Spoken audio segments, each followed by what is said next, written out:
Good evening and welcome to Real America's Voice and Just the News' Election Special 2020, Our Republic at Risk.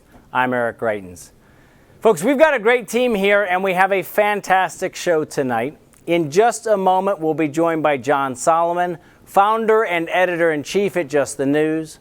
Then later in the program, my co-host Gina Loudon will be talking with Dr. Sebastian Gorka. We'll also have an interview with Rudy Giuliani that you will most certainly want to hear. And then we'll go for key insights and analysis from Dr. Gina and the whole Real America's Voice team in battleground states around the country. And I encourage you, so many of you have joined us just in the last couple of weeks. Reach out to your friends, let them know that you're tuning in to Real America's Voice and that you're going out to justthenews.com because we're bringing you the stories that so often the mainstream media is ignoring or suppressing. Well, you know, it's been said that perseverance is the secret of all triumphs. It is certainly essential to getting at the truth. And Just the News founder and editor-in-chief John Solomon has established a team to do just that. They have been working non-stop, and John joins us tonight. John, good evening, sir. How are you?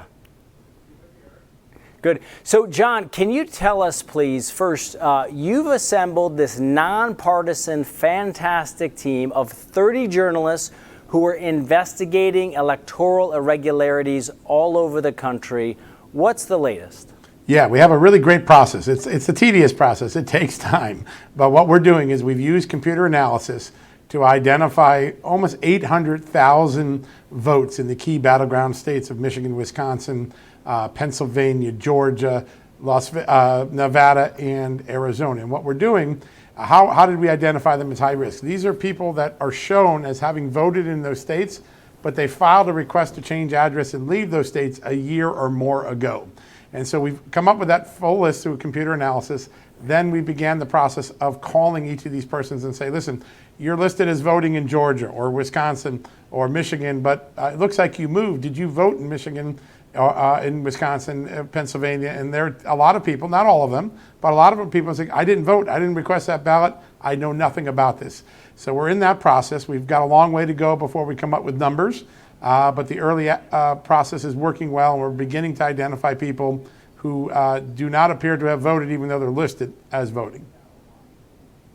Very good. And John, tell us about, there's a couple of key stories that are trending right now at justthenews.com. You know, one of those stories says that there are anti-Trump activists who are doing what some have called looking at actually blacklisting people who are Trump supporters. Tell us what's happening there, please. It's pretty remarkable, Eric, that we live in an area. You just heard Joe Biden talk about he doesn't want to see negativity. He wants to see unity in America. It's time to set aside our differences and work together for one country. And then you see large numbers of supporters suggesting that they're going to target anyone that has anything to do with President Trump, whether they worked for him, supported for him, donated for him, wrote or did television ads for him. It's exactly opposite of what the Joe Biden message is to the American people at this moment. Everybody from the Lincoln Project, which is a group of Republicans that sided with Biden, to even some members of Congress are making suggestions that they're going to have an enemies list. That's the most un-American of things that we can imagine, and there's no place for it in the middle of this time in our history when we're fighting COVID and foreign threats. But unfortunately, too many, or at least several, of Joe Biden's supporters are talking that way right now. Awesome. And John, another story that a lot of your readers have been clicking on, have been commenting on, have been asking about, is this story about Kayleigh McEnany, who came out and recently predicted that this was going to go all the way to the Supreme Court. Again, please give our viewers what's the latest on that. Well, yeah, Kayleigh McEnany was knocked off of Fox News when she tried to explain why she was thought these cases would make it to the Supreme Court. Here's what I've been doing all day today. I went through 4 or 5 different lawsuits in different states, and I didn't look at the claims in the lawsuit. I went to the underlying evidence. And what is that underlying evidence? More than a dozen, about 2 dozen everyday Americans have sworn under penalty of perjury that they witnessed systemic, widespread election fraud. And I'll just give you one great example because it's so compelling. There's a woman named Jessie Jacob. She has been a Detroit City employee for decades. She's one of their longer serving employees. She was assigned to the election in Detroit starting in September, and she testifies that the day after the election, she states this in an affidavit under penalty of perjury, risking her job, risking going to prison if, God forbid, she was lying. And she says the day after the election, she participated, along with many other workers, in processing thousands of absentee ballots that had come in beyond the deadline, but were backdated and changed to make it look like they had come in before Election Day. She also testifies that she saw other widespread irregularities in the 2 and 3 and 4 weeks leading up to the election, where city election workers would give her instructions, give her colleagues instructions, how to alter ballots, how to count ballots, how to manipulate ballots that came in. Let's say someone came in and their name wasn't on the official voter roll, they would go in and change the voter roll to make it look like they were an official voter, then count the ballot. That's the stuff that's in these affidavits. These are real Americans. A former assistant attorney general from Michigan, Jessie Jacob, a city worker, many poll watchers that were there, all describing identical behavior in the city of Detroit. And we're not talking about a few ballots, a couple hundred ballots. They're talking about thousands of ballots, a number of ballots that could change the outcome of a very tight race. Well, and John, you know, one of the things that a lot of people have commented on, and these are coming from Real America's Voice viewers, it's also coming, I know, from a lot of justthenews.com readers. People are asking about not only what might happen in court, but they're also asking about this idea of recounting. You know, people have sent their ballots in, and a lot of Americans feel like, look, if there was some problem, we know that there were computer glitches in Antrim County, Michigan. We know that that software was fairly widespread. A lot of people are saying, why don't we just recount by hand? And one of the stories that you have at justthenews.com is talking about how it sounds like that's going to happen in Georgia. Please give us the latest there. Yeah, today, very important development in Georgia. The Secretary of State, often criticized by his Republican Party the last few days, announced that they are going to do a recount by hand. Why is that important? It means every ballot will be inspected, most likely with a Democrat and Republican in observation. It will be compared against signatures. It will be compared against proven voter rolls. And it will allow or skip over the possibility that a machine made a mistake or that a clerk inverted numbers.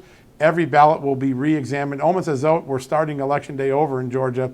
A very significant development, a time-consuming development. But it's the sort of thing exactly that the Trump campaign particularly was looking to have happen in Georgia. And if in Atlanta, in Fulton County, if we see anything similar to the behavior that some of these election workers and election observers are describing in Detroit, we could potentially see a change in the number of votes that are actually deemed legal, lawful, proper to count. So that's why that hand count in Georgia has become such a significant story today all across America. Awesome. And John, I know let's switch gears for a minute here. You are not only, you know, a journalist, but also a patriot. Today is Veterans Day. And on your podcast today, you had a great guest, Frank Siller, who runs Tunnel to Towers. It is a fantastic organization, and you shared some really powerful stories about some veterans who'd lost their lives and are now being helped by Tunnel to Towers. Can you share just a few of those stories with our listeners here on Veterans Absolutely. Day? Listen, it couldn't be. It was among all the things I did today. There was nothing more personally satisfying to me than doing the podcast, sitting there with Frank, and going over. There were 11 Americans today, 11 American families who lost loved ones on the battlefield in Iraq and Afghanistan, or veterans who served there, then came home and lost their lives in the service of their communities as police officers and firefighters. All 11 of those families had their homes paid for today, their mortgages paid off by this wonderful foundation called Tunnel to Towers. And what makes Tunnel to Towers so amazing is that it's named for Frank's brother, Stephen Siller, who was a firefighter who on 9/11 had just gotten off the night shift, was actually going home when the airplanes flew into the towers. And his brother ran back to duty, and he wanted to go serve. Even though he was off duty at the time, he wanted to go back and serve with his brethren in the tower. And he couldn't get there.